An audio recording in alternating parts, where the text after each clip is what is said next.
आमच्या YouTube चॅनलला subscribe करा, महानकारी न्यूज सबस्क्राइब करा आणि नोटिफिकेशन ऑन करा। नोटिफिकेशन ऑन केल्यामुळे आमचे अपडेट आपल्यापर्यंत सतत पोहोचेल।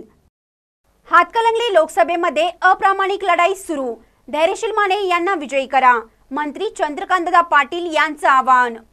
हातकणंगले लोकसभा मतदारसंघातील लढाई अप्रामाणिक व्यक्ती विरोधात सुरू आहे। या लढाईत सर्वांनी सहभागी व्हावं। शिवसेना भारतीय जनता पक्ष युतीचे उमेदवार धैर्यशील माने यांना विजयी करा, असं आवाहन पालकमंत्री चंद्रकांतदादा पाटील यांनी केलं। शेतकरी व कष्टकरी लोकांची चळवळ लाठीमार करून मोडीत काढणाऱ्या काँग्रेस व राष्ट्रवादी काँग्रेसच्या वळचणीला खासदार राजू शेट्टी जाऊन बसले आहेत।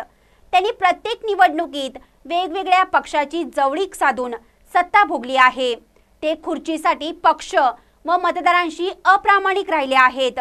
अशा दलबदलू उमेदवाराला पराभूत केलं पाहिजे, असं मत मंत्री पाटील यांनी व्यक्त केलं। यावेळी आमदार डॉक्टर सुजित मिंचेकर, जिल्हा प्रमुख मुरलीधर जाधव, पुंडलिक जाधव, तालुका प्रमुख बाजीराव पाटील, सुरेश यादव, महेश चव्हाण, तंटामुक्त समिती अध्यक्ष सतीश पाटील यांची भाषणे झाली।